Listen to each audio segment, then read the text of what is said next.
ability, which makes reading, holding a book, or turning a page difficult or impossible. The content is copyrighted by the respective publishers. For more information, please visit us on the web at nfradioreading.org.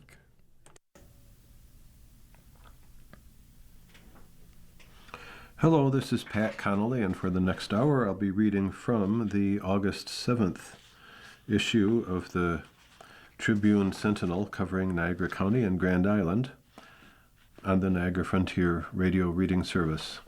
And since some articles are rather long, I will be abbreviating them. I'll let you know if I'm abbreviating them. And if you wish to hear the continuation of any of the abbreviated articles, call 716-821-5555, and staff will read the continuation of the article to you. About weather. This is inside the paper. This is the Friday, August 7th Tribune Sentinel Dispatch. On page 16, rain. Rains disrupt Niagara County. Had enough of the rain? Multiple areas in Niagara County struggled to cope this past weekend as a mammoth precipitation system battered the area. It began by disrupting the Niagara 250 celebrations Saturday night at Old Fort Niagara. The storm system saw a rare tornado warning issued Sunday morning in Niagara Falls and the river region, followed by all-day and evening torrents of wind, rain and more rain. Precipitation totals increased quickly in most communities, and flooding reports became widespread. According to Western New York storm chasers, Niagara County rain totals from Saturday through Monday were vast. Impacted communities included Ransomville, 6.55 inches, Lockport, 5.24 inches, Sanborn, 4.8 inches, Youngstown, 3.87 inches, Niagara Falls, 3.25 inches, North Tonawanda, 2.64 inches, and Middleport, 2.33 inches. Across the border, several areas around Niagara-on-the-Lake received in excess of 6 inches of rain. Flooded underpasses could be seen on streets in Niagara Falls and on Military Road. There were street closures, with the neighborhoods and parks underwater in the town of Niagara and Wheatfield, and reports of countless flooded basements in Lewiston. Other reports included flooded homes in Wilson, a basement wall collapse at a Youngstown Parkside neighborhood residence, a concrete support failure that closed down Water Street in the village of Youngstown, and multiple farm operations impacted in Cambria, Ransomville, and Sanborn.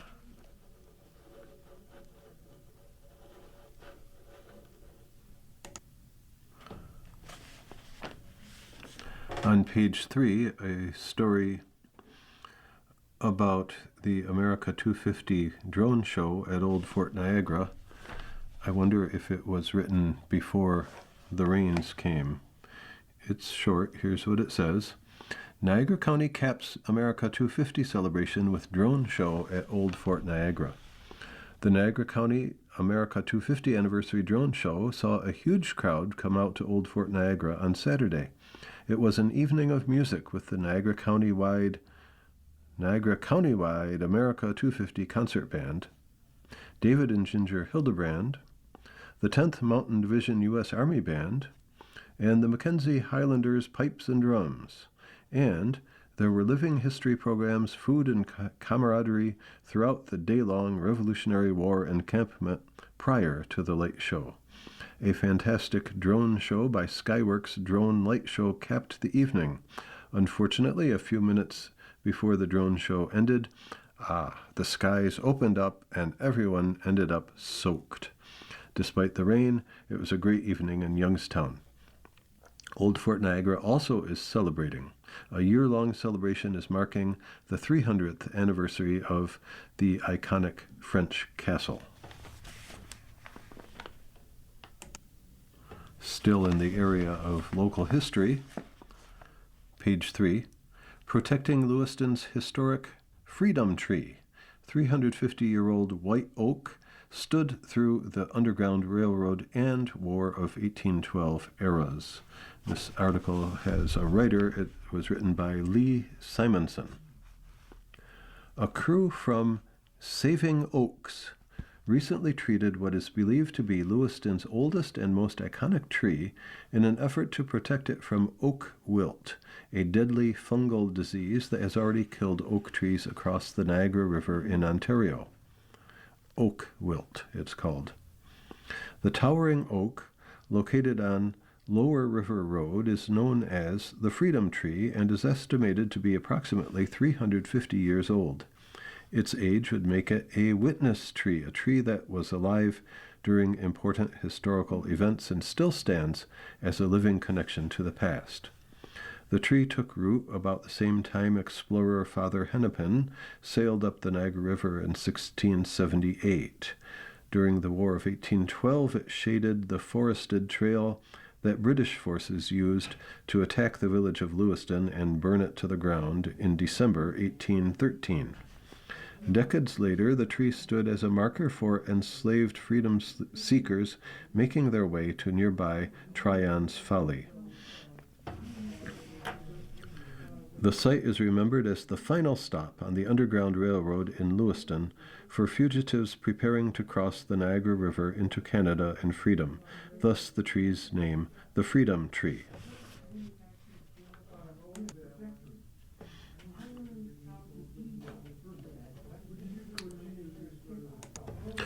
The tree has been owned for the past 48 years.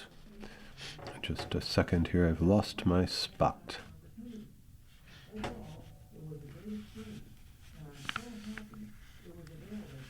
Wow, I have lost my spot. Here we are. The tree has been owned for the past 48 years by Mrs. Jane Holt, H-O-L-T, whose property has long been defined by its commanding presence.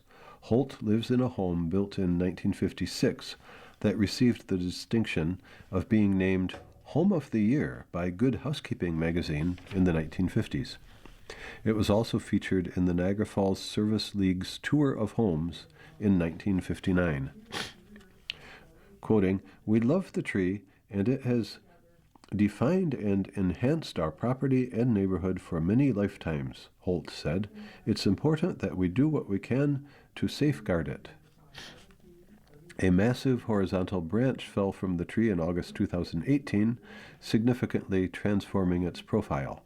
Despite the loss, the tree's healthy root system and canopy remained intact. To help preserve the tree for future generations, state-licensed applicators from Saving Oaks, that's the name of the company, Saving Oaks, injected it with a specially formulated systemic fungicide and supplemental nutrients. The treatment is designed to help prevent oak wilt infection while supporting the tree's overall health. Oak wilt is caused by a fungus that interferes with an oak tree's ability to transport water. The disease can kill susceptible oak trees rapidly. The fungus can spread underground through connected root systems and above ground through sap-feeding beetles that carry fungal spores from infected trees to fresh wounds on healthy trees. Oak wilt is a devastating disease that has no cure, so being proactive is important to protect high-value trees, especially those so close to where trees have been killed, just across the river. Oak trees in the Niagara on the Lake region have been killed by oak wilt, placing communities along both sides of the Niagara River on alert. The New York State Department of Environmental Conservation has installed monitoring devices in Youngstown and Niagara Falls to help detect the sap beetles capable of spreading the fungus. Preventive oak wilt treatments must be administered by licensed applicators. Saving Oaks specializes in protecting valuable oak trees through direct tree injection treatments that place protective materials inside the tree where they can be distributed through its vascular system. We don't cut trees down, we try to save them. Protecting Lewiston's Freedom Tree is about more than preserving a large and beautiful tree. It's about safeguarding a living landmark that has been a part of Lewiston's rich history for more than 3 centuries. This tree has survived storms, development, war, and generations of change. We want to give it the best possible chance to remain part of Lewiston's magnificent landscape for many years to come. Hopefully, we can dodge the bullet. In the meantime, we can do our best to prevent infection and help the tree continue to thrive. We'll do whatever we can to keep it healthy and standing. And that was by Lee Simonson. Here is a death notice, an obituary on page 4. Eric Paul Freischlag, F-R-E-I-S-C-H-L-A-G. Eric Paul Freischlag of Wilson passed away peacefully at home on May 28, 2026, under the care of hospice and his grandson, Alan. And I'll abbreviate that one there. Also on page 4, from the Red Cross, National Blood Crisis Now. Immediate need for blood donations. Red Cross issues rare crisis call for donors as summer blood shortage intensifies, patient care threatened as critical blood type levels continue to fall. This seems to be a press release from the Red Cross. For only the second time in history, the American Red Cross has declared a national blood crisis, and patients may already be feeling the impact. Donors are asked to act to help save lives. Blood donations have fallen to a 4-year summer low, worsening this season's emergency blood shortage. All blood types are needed, but the situation is especially dire for type O blood, as the Red Cross is now limiting distribution of these blood products to hospitals. The supply of type O positive blood has now dropped below a 1-day supply. Help end this crisis and stabilize the blood supply. Book an appointment to give blood now by using the Blood Donor app, visiting redcrossblood.org, or calling 1-800-RED-CROSS, which in numerals is 1-800-733-2767. As a thank you, those who come to give August 1st through the 31st will receive a $20 Amazon gift card by email.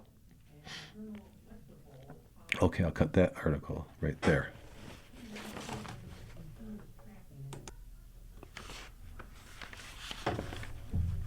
From the front page of the August 7th issue of the Tribune Sentinel, about boat racing. Lightning at the finish line of Thunder on the Niagara, Islanders in winner's circle. This is by Karen Carr Keefe, and there are photos by Nathan Keefe. Bad weather pulled the plug on the electrifying Thunder on the Niagara hydroplane races shortly after 4 p.m. Sunday at Gratwick Park in North Tonawanda. The grand finale races that normally determine event winners were overshadowed and shut down by claps of thunder, lightning, drenching downpours, and even a tornado warning. But there was a silver lining. Racers from Senseless Racing of Grand Island, and Senseless is spelled C-E-N-T-S-L-E-S-S.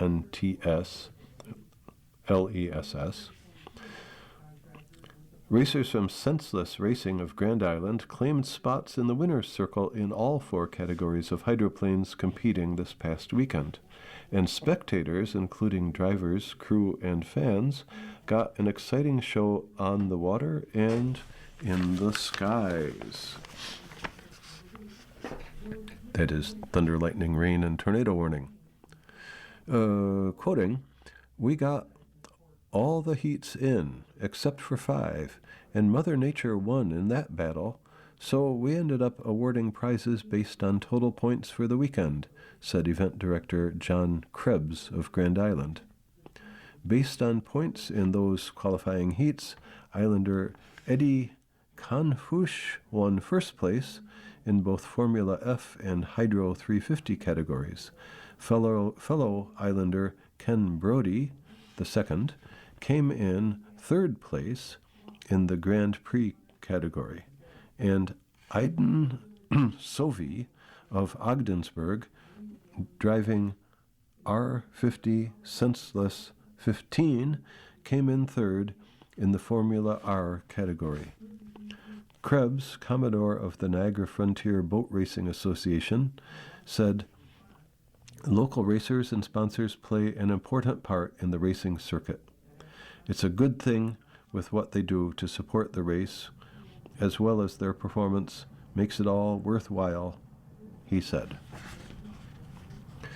Thunder on the Niagara is presented jointly between the NFBRA, Niagara Frontier Boat Racing Association, and the Quebec-based Hydroplane Racing League. The American Powerboat Association is the sanctioning body for the event. Krebs said safety was the prime concern, and logistics also played a part in the decision to end the event about an hour early. He said the tornado warning and lightning in the area closed the window on further races. Quoting Krebs, "For us to go on a hold and then get started again, it takes about an hour to get everything wrapped up and going again, so we just made that decision to run off the results as they were." He said. "If there's lightning within 10 miles, the cranes can't operate to get the boats in and out of the water. They have to wait 30 minutes after lightning to resume the races. The safety of the competitors is the number one priority, as well as that of the spectators." Okay, I'll cut that article right there. And you are listening to a reading of articles and features from the Tribune Sentinel Dispatch covering Niagara County and Grand Island on the Niagara Frontier Radio Reading Service. As I mentioned, I abbreviate some of the articles because of their length, but you can hear the abbreviated portions by calling Niagara Frontier Radio Reading Service at 716-821-5555, and staff will read the remaining portions to you. On page 2 of the August 7th Tribune Sentinel Dispatch, Plaza Public Hearing Postponed by Joshua Maloney. A public hearing on Ellicott Development's proposal to convert building number 3 of its Lewiston Plaza into a commercial space has been postponed until Monday, September 14th.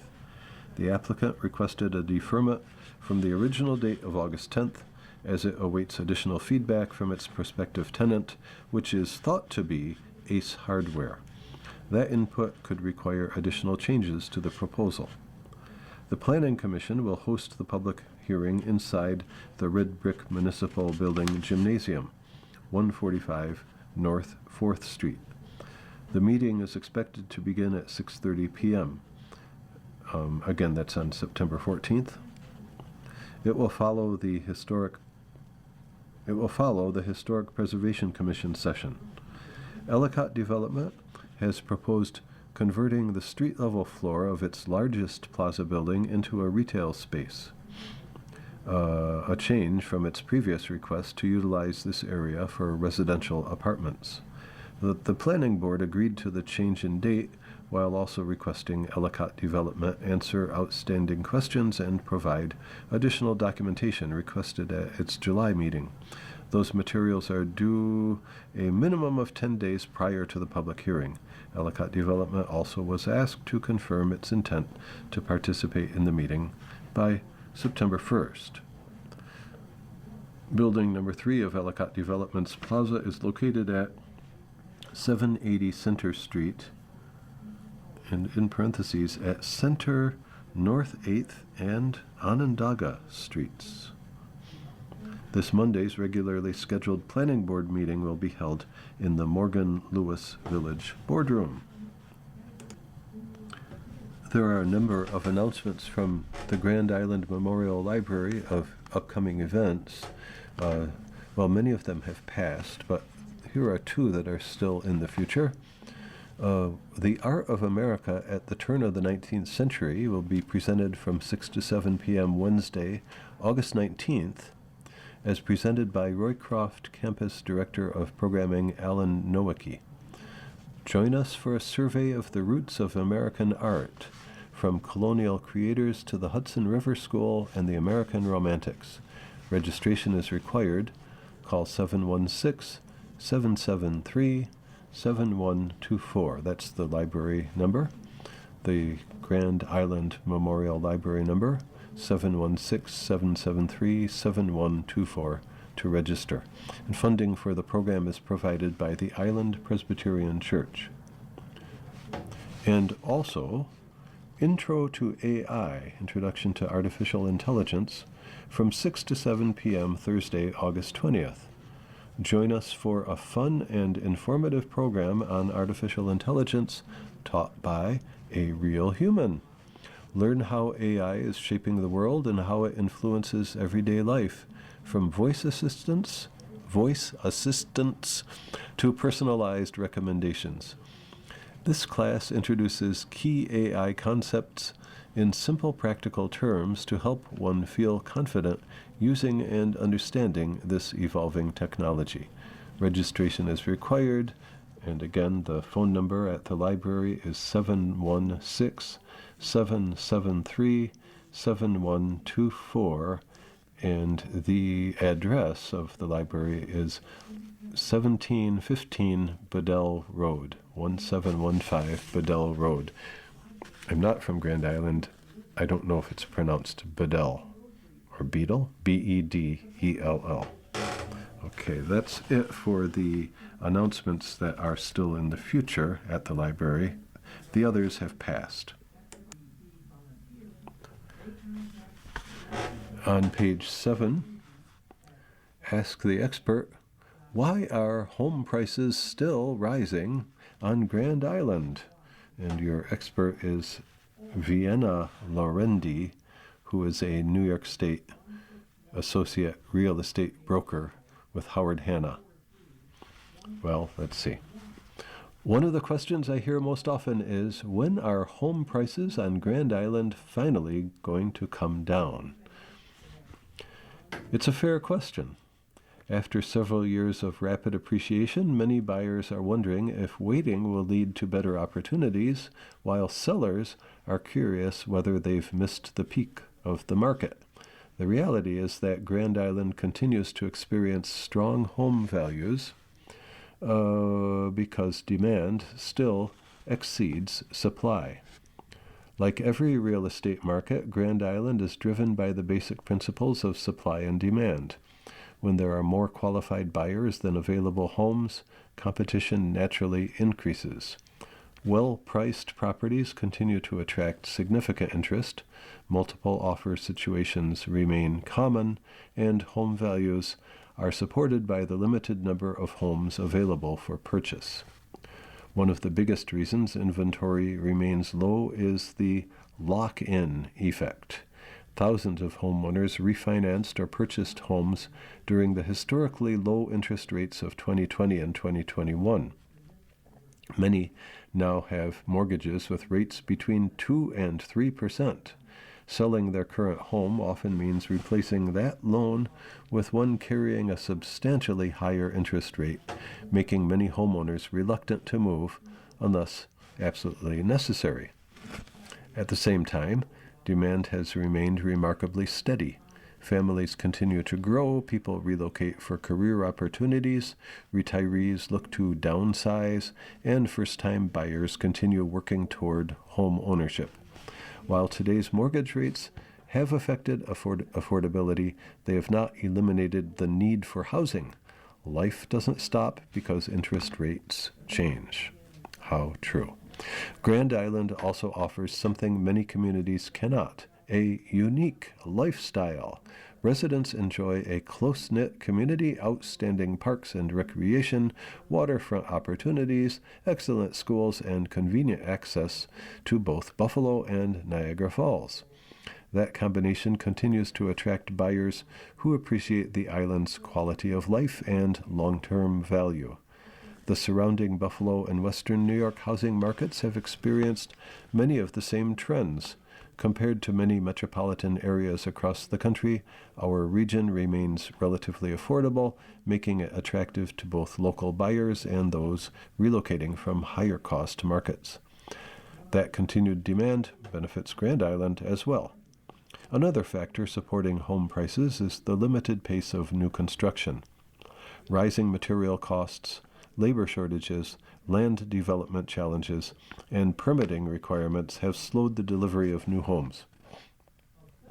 Until housing inventory increases meaningfully, existing homes will continue to command strong prices.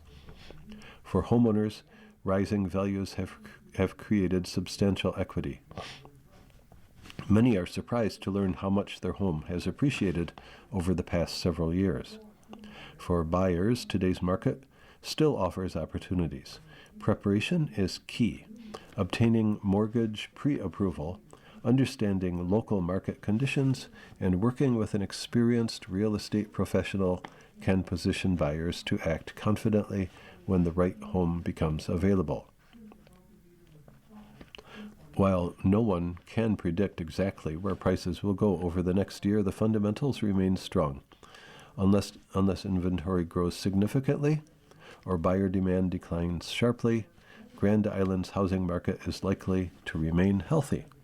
For homeowners and buyers alike, one thing remains true: Grand Island continues to be one of Western New York's most desirable places to call home.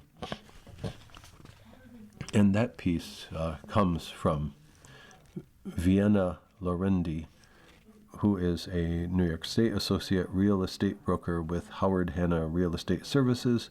She also leads the Lorendi home selling team on Grand Island. If you wish to contact her, you can telephone her at 716-484-3662, or you can email her at Vienna, spelled Vienna, at Lorendi.com. Lorendi is Laurendi. And interestingly enough, the very last sentence in italics says, "This article was written with the support of AI, artificial intelligence, and reflects current market insights." From the page marked Opinions, here are some announcements from Town Clerk's Corner, apparently Town of Lewiston. Okay. The town, and it has a headline: Guidance on Sporting Licenses and Water Bills, Notice of Upcoming Meetings. The town clerk's office has begun sales of New York State DEC 2026-27 sporting licenses. Hunting, maybe?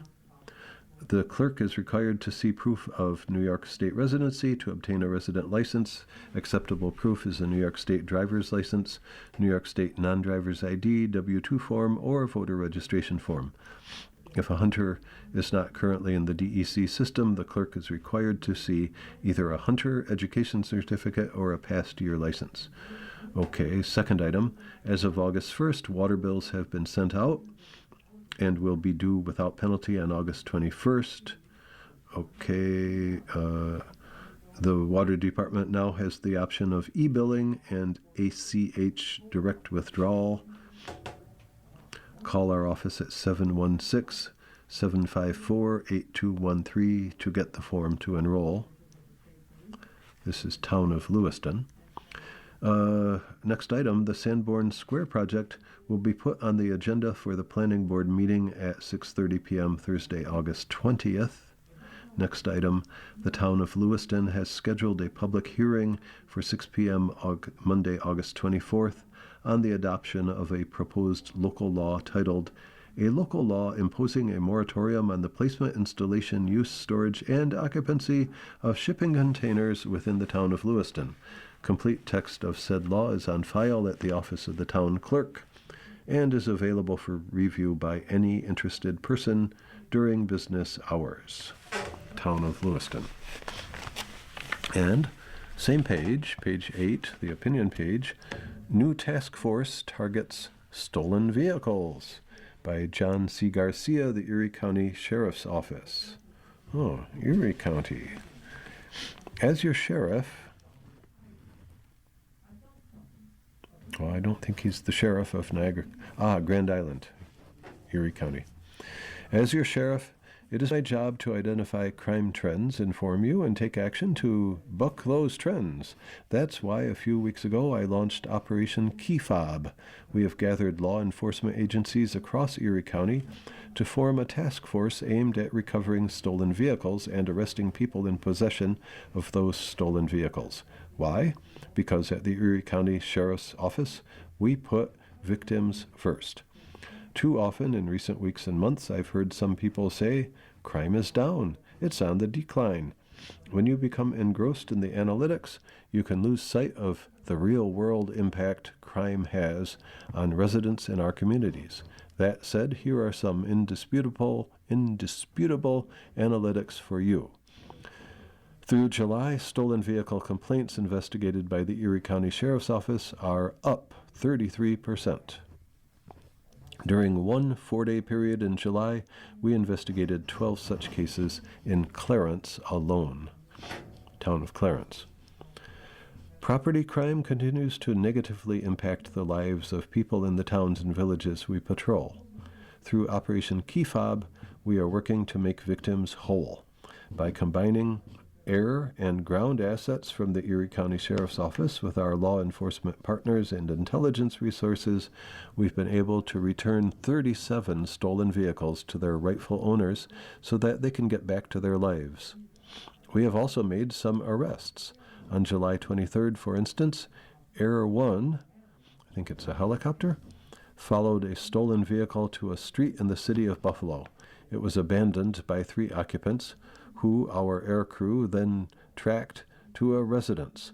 Ground units took them into custody and charged them with criminal possession of stolen property and unauthorized use of a vehicle. Our deputies also recovered 4 key fob cloning devices. Key fob cloning devices.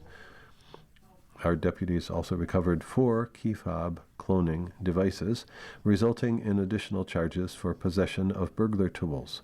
These devices allow your vehicle's signal to be cloned onto another key fob. It is still true that a majority of stolen vehicles involve cars that are left unlocked with the keys left inside.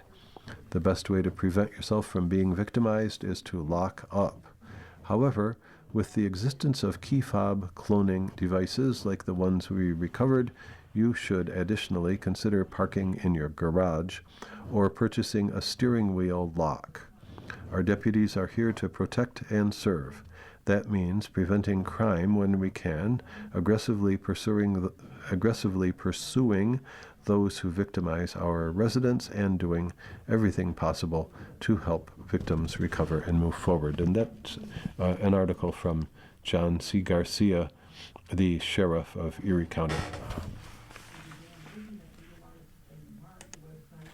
You're listening to a reading of articles and features from the Tribune Sentinel covering Niagara County and Grand Island on the Niagara Frontier Radio Reading Service. From Grand Island Town Board okays radiological assessments in Veterans Park by Alice Gerard. The Grand Island Town Board voted Monday to give New York State's Department of Environmental Conservation and the Federal Environmental Protection Agency access to Veterans Park to do radiological assessments. Assessments could begin within a few days at the site that was identified by the DEC as a location of interest, said Patrick Concannon, DEC engineering geologist, who presented the information to the town board of Grand Island on August 3rd. quoting Concannon, "As far as I am aware, it's the only municipal property on Grand Island that we'd like to have access to," Concannon said. "The purpose is to come to the town board meeting and explain what we're looking to do and answer any questions you might have relative to that." Continuing the quotation, "Basically, we saw one point on a map in Veterans Park. That doesn't indicate that there's a problem. It's simply a location of interest that we'd like to access with our boots on the ground. We may see things that could relate to understood man-made features.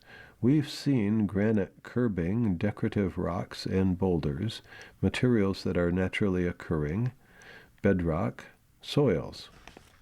There's a natural radiological aspect to everything. We just want to see what is there, how it relates to the information that we have, and see if we have to do any follow-up. Hopefully we can just say that this is pretty easy to determine whether we do or do not need to have any follow-up." End of quotation. When asked when results of the radiological assessment would be available, Concannon explained, quoting, "We want to make sure we don't send results out without them being thoroughly analyzed and digested by our health physics folks. We have staff from all of our agencies taking a look at these things. I think that right now we're looking at a time frame of a couple of weeks." End quote. When asked if utility vehicles are necessary to complete the assessments, Concannon explained that such vehicles would not be necessary. Quoting, "Utility vehicle usage allows us to access larger properties a little more easily," he said. We're very understanding that sometimes that's not acceptable to the property owner or the municipality. We don't want to rut up your field. We don't want to take liberties with ball fields. We'll certainly be conscientious of the paths and whatnot. If we have to do it by hand, we'll do it by hand." End quote. When asked if the work could be done after Little League completes its season, Concannon said, "Whatever you need, we will work with you. We are working 7 days a week, and we can accommodate schedules. We will work around your schedules, your limits, We will work around your schedules, your limits, whatever concerns you have. We are continuing to deal with an increasing number of requests for assessments, not so much on Grand Island, more in Niagara County.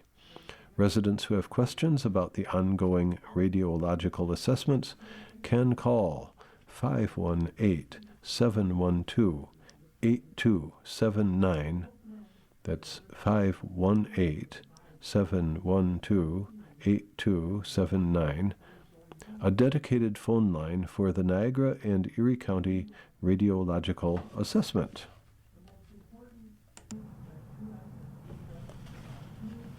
Still on page 10, Town Board honors 82nd Airborne Division. Alice Girard. The Grand Island Town Board issued a proclamation honoring the 82nd Airborne Division at its meeting on Monday. Receiving copies of the proclamation were Ray DeGlopper, nephew of Charles N. DeGlopper, and Peggy White, sister of Terry Crow.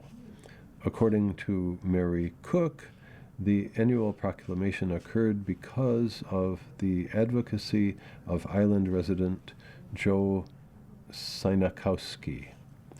Quoting, Joe Sinakowski sent the first Airborne Day proclamation to the town board in 1997, the year the 82nd Airborne Division Association had its convention and reunion in Buffalo, she said. August 16, 1940 marked the first official Army parachute jump and therefore became National Airborne Day for the Airborne Association in their effort to honor the achievements of past, present, and future airborne members. Joe's goal was to keep the memory of Charles DeGlopper alive in Charles's hometown and Joe's adopted town. Joe and Marilyn moved here around 1995. When Island Native and Airborne Trooper Terry Crow was killed in Iraq on June 7, 2005, Joe added him to the proclamation. Joe updated the proclamation each year with various new developments, including the U.S. Senate passing a National Airborne Day resolution in 2004, the 70th anniversary of D-Day in 2014. What is going on with this sentence? It has many semicolons. It's a quotation. Okay, I'm going to start again at the top of this sentence. Joe updated the proclamation each year with various new developments, including the U.S. Senate passing a National Airborne Day resolution in 2004, the 70th anniversary of D-Day in 2014, renaming of the Air Assault School for Charles DeGlopper in Fort Bragg, North Carolina in 2015, erection of the historic sign honoring Charles DeGlopper at Maple Grove Cemetery, and the dedication of the DeGlopper Memorial, honoring all of the island's killed in action soldiers in 2021. Joe ensured that representatives of the DeGlopper and Crow families were invited each year to accept the proclamation from the town board, and often members of the American Legion were also present. Educating Grand Islanders about the sacrifices of DeGlopper and Crow and all who serve is the reason I continue to work with Joe to commemorate National Airborne Day on Grand Island. It is so important to know our history. I think that long quotation is from Mary Cook.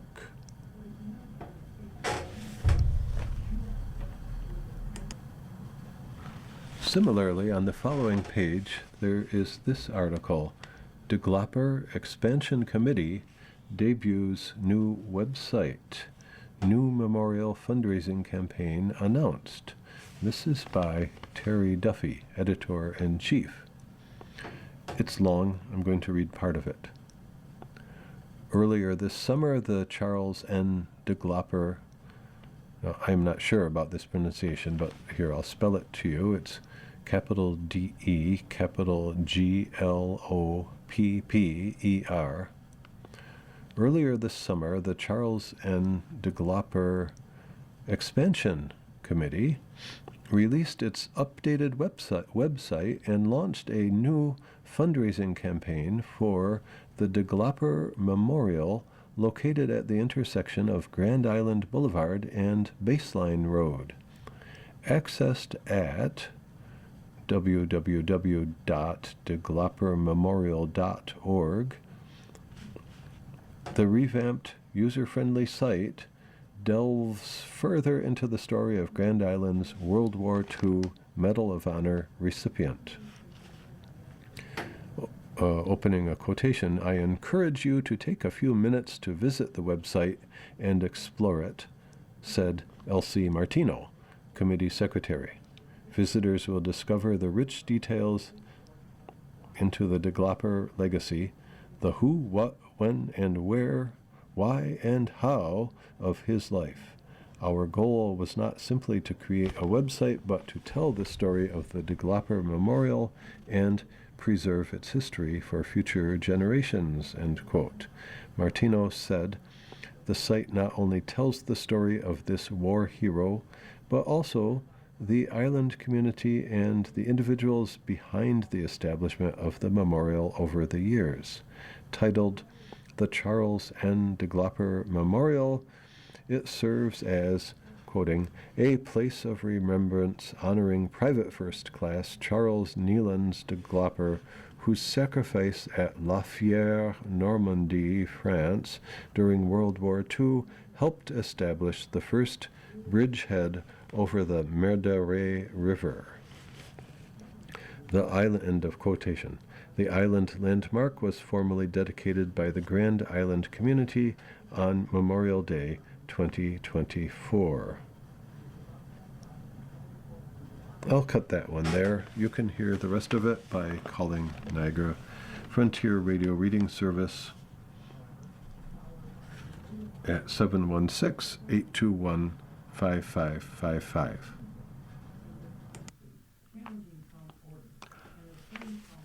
On page 13, half a page is given over to advertising the Art Park concerts. So here is who's performing and when. Well, August 12th has passed. I'll start with August 14th. I'm reading this on the 13th. August 14th, Turnpike Troubadours with Muscadine, can't read it. Looks like it says Broodline, and the Creekers Amphitheater. August 21st, Andy Grammer with Walk Off the Earth at the Amphitheater. August 22nd, Analog Rewind, Ansley Court, Girl Pope, Marvelous Something, the Ramrods, and the Tales, possibly, main stage. The printing is very poor. It's white on green, and it's pretty hard to read it. August 26th, the Rock Orchestra, main stage. September 2nd, Sierra Farrell, Ferrell, with the Broody Brothers, main stage. September 3rd, Jason Bonham's Led Zeppelin Evening in the Amphitheater. September 12th, OAR with Gavin DeGraw and K.T. Tunstall, Amphitheater. And September 17th, Roger Daltrey with, can't read it, probably says Amy Hearn, main stage. Those would be that performing Who classics from The Who. And you can get more information on this at artpark.net. And it says get tickets at the Art Park box office and at ticketmaster.com. And that's all the ticket information it gives. You're listening to a reading of articles and features and this piece of advertising from the Tribune Sentinel covering Niagara County and Grand Island on the Niagara Frontier Radio Reading Service. An announcement about the Turkey Trot, of course, in Buffalo, not in Niagara County, nor is it on Grand Island, but new route announced for YMCA Turkey Trot. Registration opens at 11 a.m. On what day, I don't know. We'll see. YMCA Buffalo Niagara is excited to announce a new loop course for the 131st YMCA Turkey Trot. This year's Thanksgiving race introduces a circuit route, starting and ending at the Buffalo Convention Center. While the course is new, the race maintains its historic identity by keeping the original route's second half down Delaware Avenue to the finish and remains a full 8-kilometer or 4.97-mile course. The new course offers easier access to day-of-packet pickup, indoor warm spaces, and restrooms at the Buffalo Convention Center. Spectators will also enjoy a better viewing experience with the ability to see runners without traveling between separate start and finish lines. The YMCA Turkey Trot began in 1896 and is now YMCA Buffalo Niagara's largest fundraising event, helping connect Western New York families in need with YMCA services they otherwise could not afford. Today, over 14,000 runners from across the globe converge for this event, celebrating a spirit of competition, fellowship, and fun. Registration for this year's YMCA Turkey Trot opens at 11 a.m. Friday, August 7th. Okay, so it has opened at this website address at www.ymcaturkeytrot.org. So YMCA Turkey Trot is treated as one word, no spaces in between.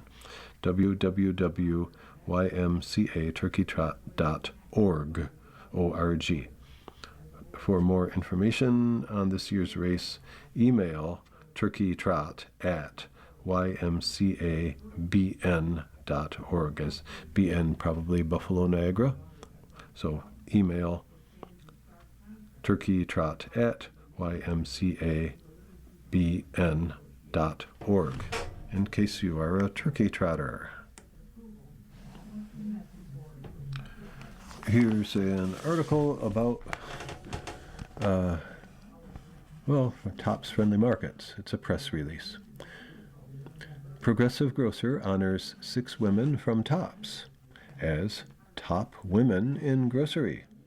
Tops Friendly Markets announced 6 of its female leaders were recognized as honorees for top women in grocery by Progressive Grocer.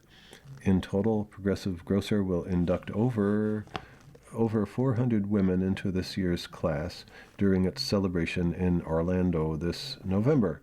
These women strengthen the retail food industry at many levels within both the retailer and supplier communities.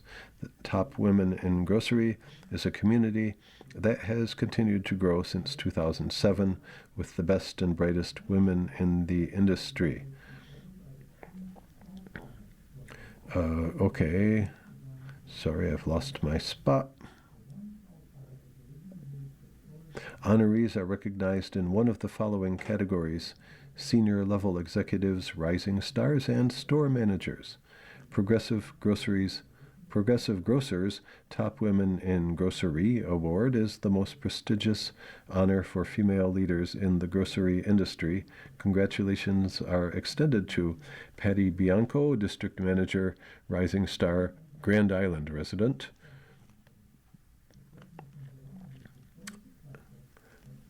Michelle Carlson, Customer Experience Specialist, Rising Star, Port Byron resident, so that's a ways away. Laura Lingle de Plado, Human Resources Manager, Rising Star, Cheektowaga resident.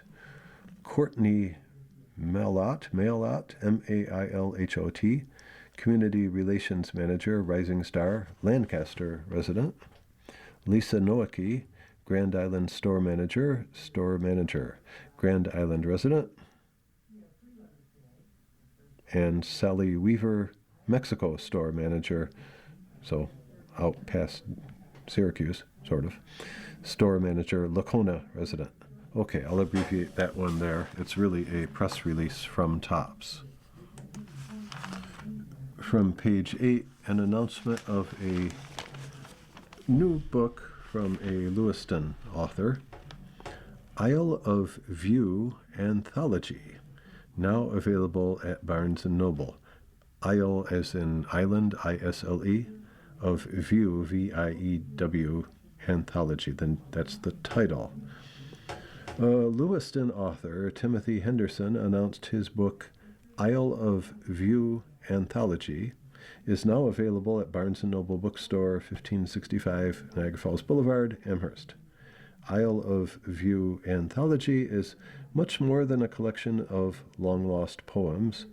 It includes a biography and heirloom pictures of the late John Henderson, his family, and journey in quest of the American dream from Scotland to Lewiston. As described in an overview on Amazon, quoting, "It is a remarkable record of a young man learning to love, wonder, grieve, and make sense of the world in the 1930s and 40s.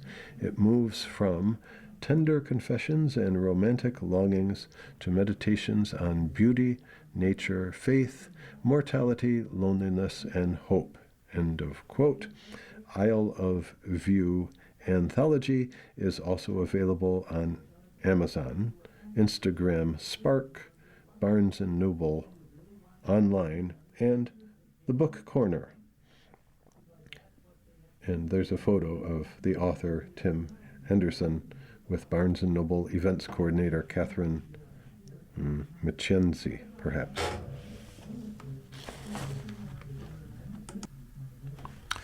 Here's an article telling about Grand Island's response to National Night Out. Grand Island's National Night Out celebrates first responders by Alice Gerard. As Islanders watched from town commons, an Erie County Sheriff's Department helicopter landed on Whitehaven Road at exactly 6 p.m. during the community's celebration of National Night Out on Tuesday. Roughly, was that August 2nd, something like that? Anyway, it is in the past. The road was closed between Baseline and Grand Island Boulevard, explained Town Councilwoman Rhonda Deal at Monday's town board meeting. The reason we are closing that road is we will have law enforcement agencies here with equipment. Deal said the helicopter was at the event thanks to the persistence of Councilman Jose Garcia. They will be here for the kids and the adults to touch, play, sit in, experience that helicopter. Then they plan to leave at 6:40, she said.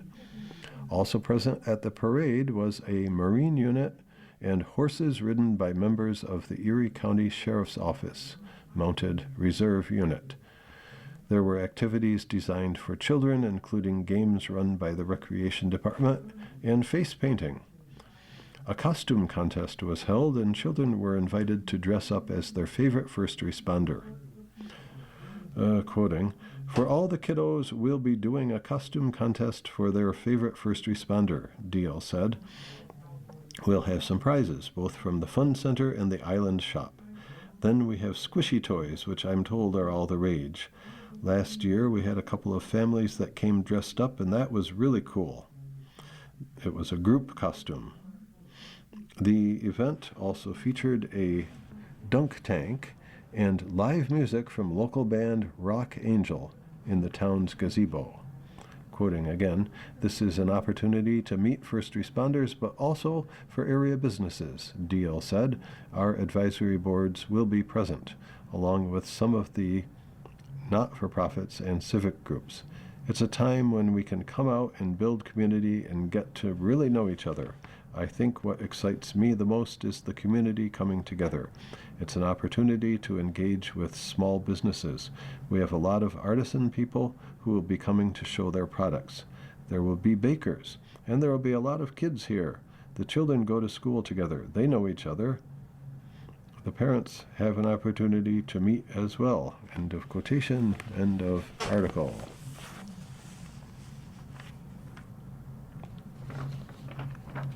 And that's all the time. So you have been listening to a reading of articles and features from the Friday, August 7th issue of the Tribune Sentinel, covering Niagara County and Grand Island. We read from the Tribune Sentinel every Saturday at 4 p.m. Your reader has been Pat Connolly. Thank you for listening. Coming up next in the Niagara Frontier Radio Reading Service, we have the Lockport Union Sun and Journal. Following that at 6 o'clock is the Jamestown Post Journal. And at 7 o'clock, we have the Niagara Falls Review. Stay with us for these readings and more. If you or people you know shop at any of the Dash's supermarkets, please save Dash's register tapes for radio reading. Our agency receives $2 for every $100 in Dash's register tapes. Radio reading has raised thousands of dollars so far. Anyone can drop off their Dash's tapes to the Niagara Frontier Radio Reading Service at 1199 Harlem Road, Cheektowaga, between William and Clinton Streets. Or Dash's tapes can be mailed to the Niagara Frontier Radio Reading Service at 1199 Harlem Road, Cheektowaga, New York, 14227. Any questions on Dash's tapes for radio reading? Call us at 716-821-5555, and thanks for caring.